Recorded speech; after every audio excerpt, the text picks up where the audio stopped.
Jovem Pan Saúde. Olá, bem-vindos ao Jovem Pan Saúde. Eu sou Lívia Zanolini e no programa de hoje vamos falar sobre o Abril Marrom, que é um mês focado na prevenção e no combate à cegueira. E quem está com a gente hoje para falar um pouco mais sobre esse tema é a doutora Ana Luísa Reflin Lima, professora titular do Departamento de Oftalmologia da Escola Paulista de Medicina. Doutora, bem-vinda, obrigada pela participação. Olá, Lívia, é um prazer enorme estar aqui colaborando com a Jovem Pan. Nós que agradecemos. E também o Dr. Michel Eide Fará, professor adjunto livre docente do Departamento de Oftalmologia da Escola Paulista de Medicina, Unifesp. Doutor, obrigada também pela presença. É um grande prazer estar aqui. Meus cumprimentos a todos vocês. Bom, a gente vai ter aqui os próximos 30 minutos para falar sobre a importância desse mês do Abril Marrom e sobre causas e tratamentos e prevenção à cegueira. Vou começar com quem está aqui na ordem da tela, com o doutor Michel. Doutor, para a gente começar, como funciona o sistema ocular humano? Como funciona a visão do ser humano? A visão é um dos sentidos principais que nós humanos temos, né, para nos comunicarmos, para sentirmos, recebermos as informações dos meios externos, e aproximadamente 80% dessas informações que recebemos são obtidas por meio dos olhos, por meio da visão. A visão é um conceito amplo, é um conceito em que nós temos que considerar a nitidez, que é a acuidade visual, a visão de cores e também o campo de visão, ou seja, a extensão do que nós podemos observar lateralmente, medialmente, superiormente, inferiormente, além da noção de profundidade. Tudo isso é visão. E o olho, esse pequeno órgão que está aqui, eu estou mostrando para vocês aqui numa tela, né, que é arredondado, como se fosse realmente uma bolinha, a gente pode ver ele, inclusive, aqui por trás, né? Aqui está, por exemplo, o nervo óptico, aqui na frente está a córnea. Eu vou abrir aqui esse pequeno modelo para poder mostrar o olho por dentro e vocês perceberem como o olho é realmente uma esfera, né? E que portanto, a parte da frente do olho, que é a córnea, e a retina colaboram para a formação da imagem que deve ser transmitida pelo nervo óptico até o cérebro. Esse é o mecanismo básico de funcionamento dos olhos e da visão. Tá certo. Agora, doutora Ana Luísa, por que é importante se definir um mês, a gente está falando do Abril Marrom, um mês de conscientização contra a cegueira? Por que é importante essa definição? Lívia, na verdade, seria importante que nós pudéssemos falar sobre visão todos os dias do ano, mas o que nós aprendemos é que se nós tivermos um foco num determinado mês do ano para discutir as principais causas de cegueira, a sua prevenção, o seu tratamento, a orientação dos pacientes, com certeza a gente consegue estimular as pessoas a procurarem soluções. Essas soluções são diferentes para cada doença, mas nós acreditamos que este mês do Abril Marrom serve de estímulo para que todos os portadores de doenças oculares, ou mesmo os que não tenham conhecimento de doenças oculares, possam se conscientizar de sintomas que possam, então, levá-los a uma consulta oftalmológica e um correto diagnóstico. Agora, doutor Michel, antes de a gente entrar nessa questão que a doutora levantou dos sintomas, das principais causas de cegueira, eu tenho uma dúvida. O brasileiro é um povo que procura o oftalmo, que busca esse tipo de profissional para prevenir problemas, para tratar problemas? O brasileiro é um povo preocupado com a sua saúde de uma forma geral, mas que age proativamente pouco em relação à busca de orientação preventiva, o que seria muito aconselhável, antes que as doenças se instalassem. Normalmente, o povo brasileiro busca orientação médica quando passa a sentir, de fato, um problema afetando a sua saúde, e aí busca, então, a questão curativa ou o tratamento. Mas o ideal seria que buscasse até antes na sua prevenção. E nós vamos ver, na questão da oftalmologia, que a maior parte das causas de cegueira é prevenível ou evitável realmente se isso pudesse ser feito dessa maneira, a busca ativa da prevenção. Vamos falar muito sobre isso, então vamos direto nesse assunto. Doutora, de acordo com a Organização Mundial da Saúde, a OMS, 80% das causas de deficiência visual podem ser, como o doutor Michel acabou de falar, podem ser tratadas ou prevenidas. Quais seriam essas principais causas? Então, nós vamos enumerar o glaucoma como uma das causas importantes, a catarata, a degeneração macular relacionada à idade e a retinopatia diabética. Essas seriam as 4 causas principais de cegueira e que nós vamos, durante esses próximos minutos, discutir. É claro que para a oftalmologia existem outras inúmeras causas que nós podemos discutir prevenção e podemos até usar um pouco do nosso tempo para poder esclarecer a população geral a respeito de outras doenças. Sim, mas vamos então a essas principais causas. Para a gente dividir bem o tempo, a senhora explica 2 causas e o doutor explica outras 2, pode ser? Começando com a senhora então, doutora, vamos a 2 causas principais. Então, nós vamos falar de catarata e glaucoma. Essas 2 causas de perda da visão são muito diferentes, por quê? Porque na situação de catarata, se o paciente só tiver a catarata, quando ele tiver um tratamento curativo, que através de uma cirurgia em geral, quando chega o momento de ser operado, ele vai ter o restabelecimento da sua visão. No glaucoma, nós temos uma situação completamente diferente. O glaucoma é uma doença silenciosa que afeta as células que vão levar a informação da visão para o cérebro, e aí, afetando essas células, afeta de uma forma definitiva.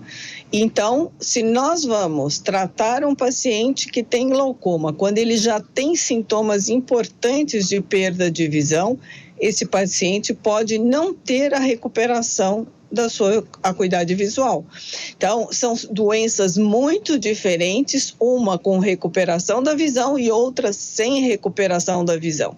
Então, nós devemos orientar muito bem os pacientes em cada uma dessas situações, como eles devem acompanhar o seu problema visual e como eles devem tratar e orientar esse tratamento no momento adequado. Agora, doutora, falando ainda sobre essas 2 doenças, como elas começam? Em ambos os casos, a perda de visão que chama a atenção, ou existem outros sintomas com os quais nós também precisamos estar atentos?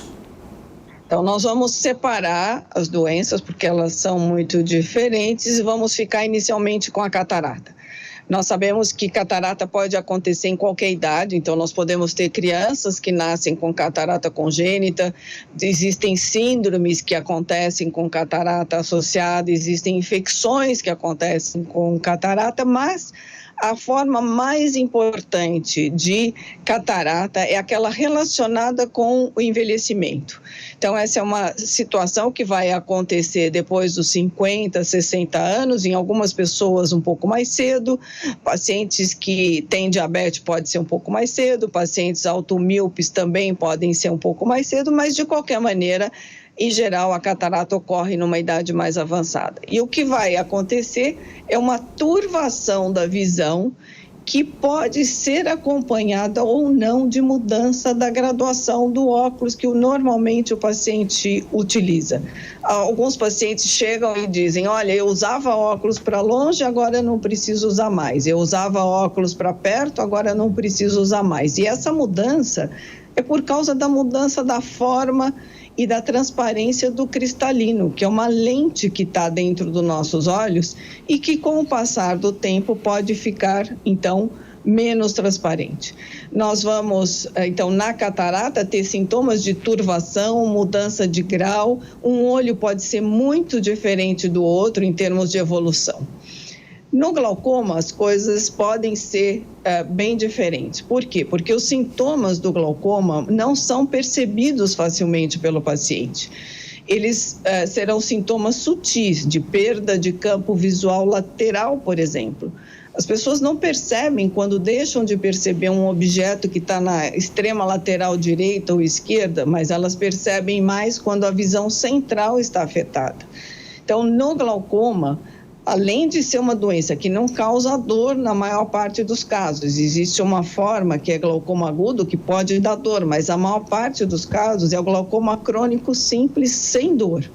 Então, é uma doença sem dor, com alteração da visão lateral, com modificação da visão quando está muito claro ou muito escuro, mas o paciente muitas vezes não perceberá nada até que ele tenha o seu diagnóstico feito pelo oftalmologista. Sim.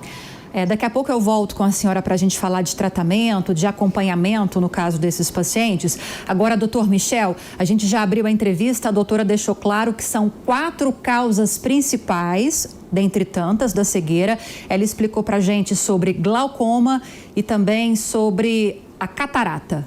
As outras 2 causas, doutor? Uma delas é a retinopatia diabética, ou seja, aquela doença causada no fundo do olho em decorrência de diabetes mellitus, aquela doença que causa um açúcar, a glicose elevada no sangue. Essas alterações causadas pela diabetes no fundo do olho, principalmente na retina, levam à turvação da visão, distorção da imagem, ou seja, uma linha reta, vertical ou horizontal, deixa a sua forma correta, reta, para ser sinuosa, ondulada. Esse se dá o nome de distorção da imagem, além do embaçamento da visão, que ocorre em decorrência de hemorragias no fundo do olho, manchas de depósitos lipoproteicos, de lípides, gorduras no fundo do olho, e também edema, inchaço, que pode ou não ser acompanhado de descolamento de retina. Então, essas são as alterações principais no fundo do olho da retinopatia diabética em decorrência da doença diabetes mellitus.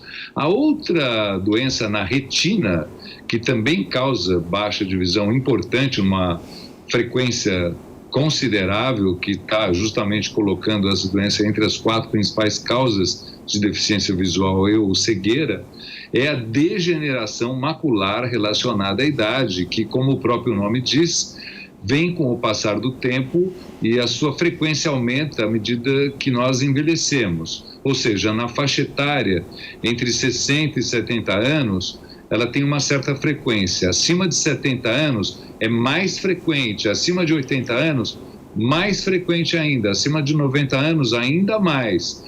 Nos centenários é praticamente 100% de frequência dessa doença.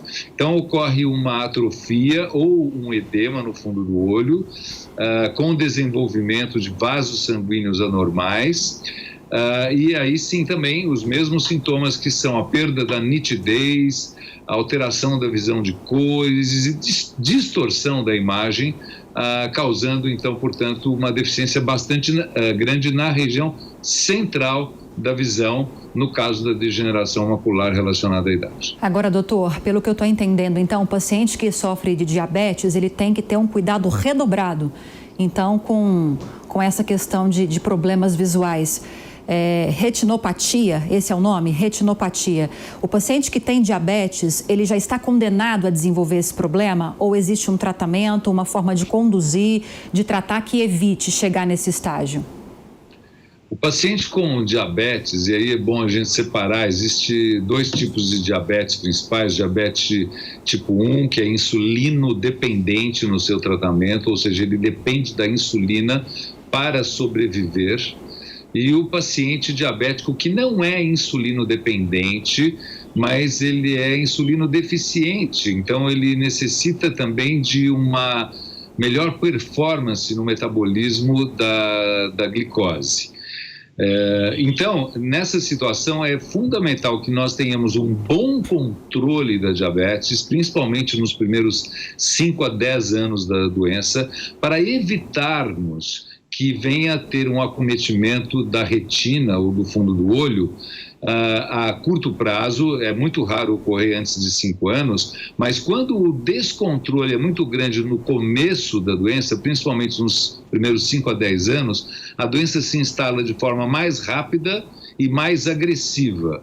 Por isso, é muito importante esse controle preventivo adequado da diabetes mellitus para se evitar ou se atenuar o desenvolvimento ou gravidade da retinopatia diabética ao longo do tempo, e quando ela vier a ocorrer, mais tarde, com 15, 20, 25, 30 anos de doença, pois, graças a Deus, a sobrevida do paciente diabético hoje em dia é muito grande, o paciente sobrevive muito bem, a doença, portanto, da retina não será nem grave nem extensa, por causa do seu bom controle da glicemia.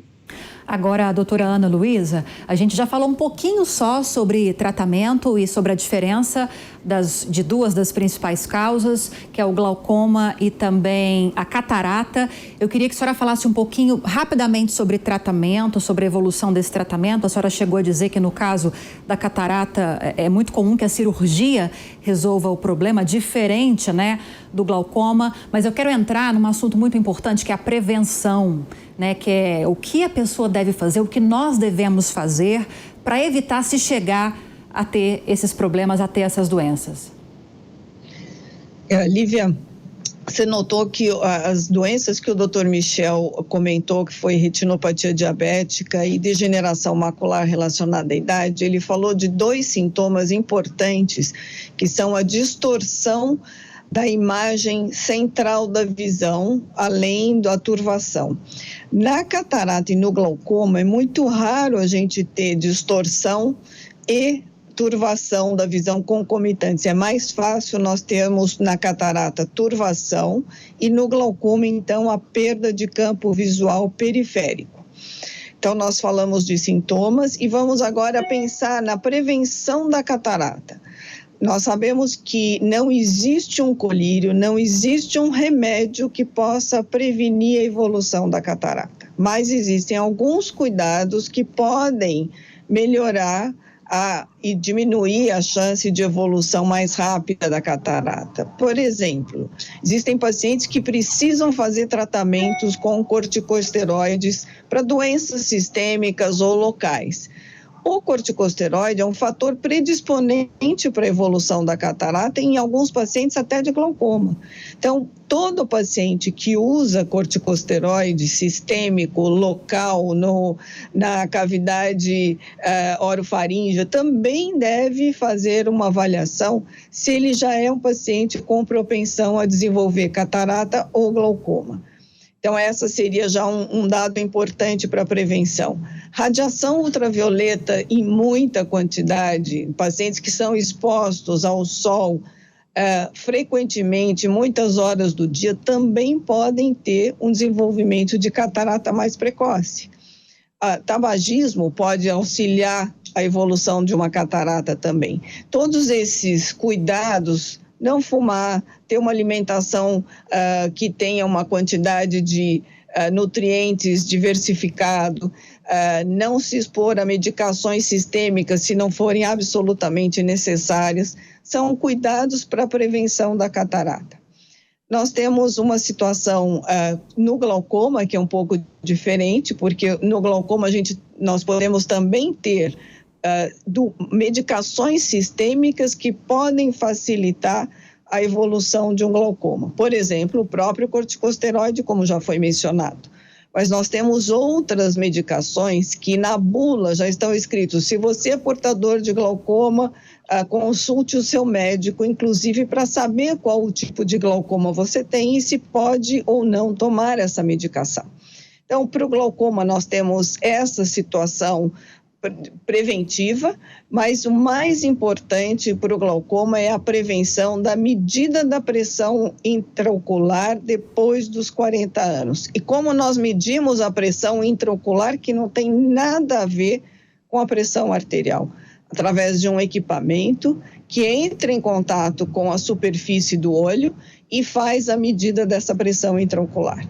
Essa medida ela é muito importante, mas ela não é a única forma de nós fazermos o diagnóstico, porque existe também, além do glaucoma de pressão alta, que é um fator de risco muito importante para a doença, existe o glaucoma de pressão normal. Então, vocês já devem ter visto campanhas para diagnóstico de glaucoma que envolvem avaliação da pressão intraocular e avaliação do nervo óptico. Estas duas avaliações é que vão compor o diagnóstico de glaucoma. E a prevenção da cegueira pelo glaucoma é o diagnóstico precoce. Então, fazer o uso de medicações, fazer o uso dos olhos sem nunca ter consultado um oftalmologista, não é adequado, principalmente depois dos 40 anos. Nós orientamos, inclusive, que os pacientes que costumam comprar óculos para perto, principalmente, em camelôs, em lojas variadas, que teriam que ter, na recomendação desse óculos para perto, consulte o seu oftalmologista para avaliar se você tem um fator de risco para glaucoma maior ou menor do que a população normal. Agora, doutor Michel, de todas essas explicações que a doutora Ana Luísa trouxe para a gente, a que mais me marcou é a importância de se frequentar, ter uma frequência, principalmente a partir dos 40 anos, para quem não tem, né, algum problema já instalado, algum problema ocular, alguma doença ocular, de visitar o oftalmo, fazer os exames para fazer esse acompanhamento. Para quem não tem nenhum problema, ou pelo menos não aparentemente, existe uma periodicidade que é aconselhável? E se o senhor tiver mais algumas dicas de prevenção para acrescentar, além das que a doutora Ana Luísa trouxe, também fique à vontade para dizer. Claro, é sempre importante o próprio paciente conhecer o seu histórico familiar de doenças nos olhos.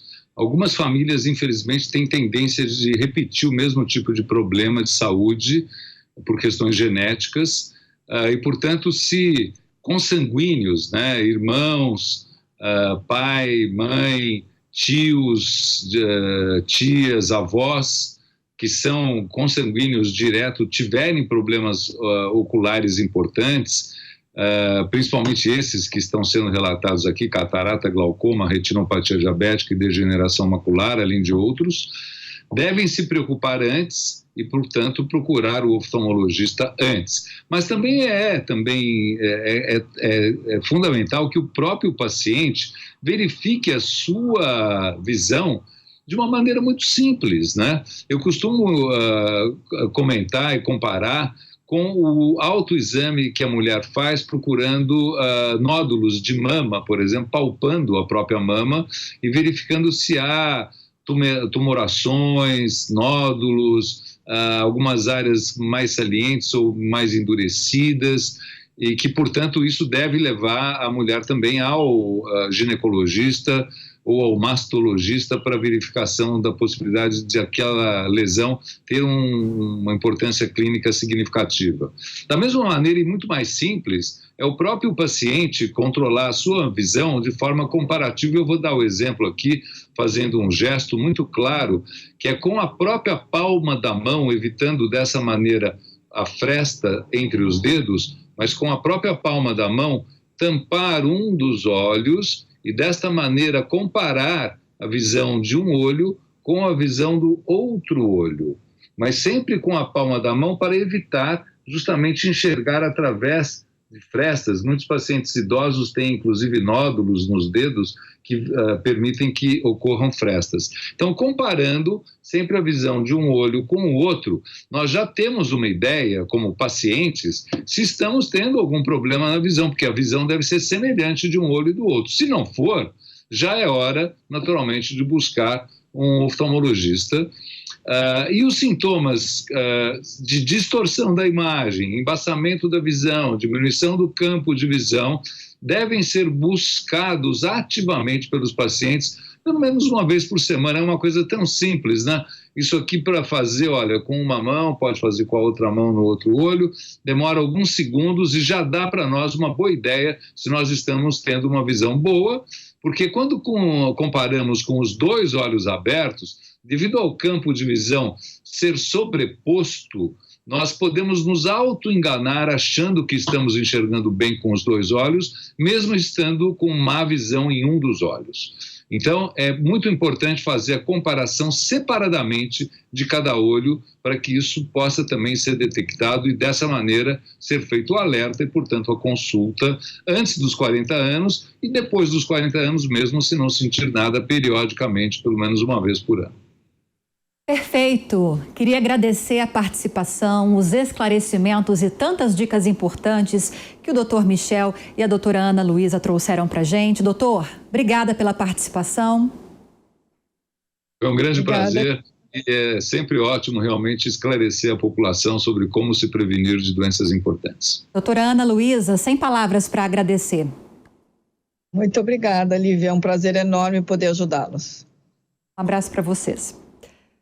Obrigado, um abraço. E o Jovem Pan Saúde fica por aqui, agradecendo sempre a sua companhia. Espero que tenha gostado do programa de hoje. E se você tiver alguma dúvida ou sugestão de outros temas para a gente tratar aqui, eu vou lembrar para você que é só nos enviar um e-mail, saude@jovempan.com.br. E para rever essa e outras entrevistas, você também já sabe, é só acessar o canal Jovem Pan Saúde e também o aplicativo da Panflix para Android e iOS. Um grande abraço para você e até a próxima. Jovem Pan Saúde.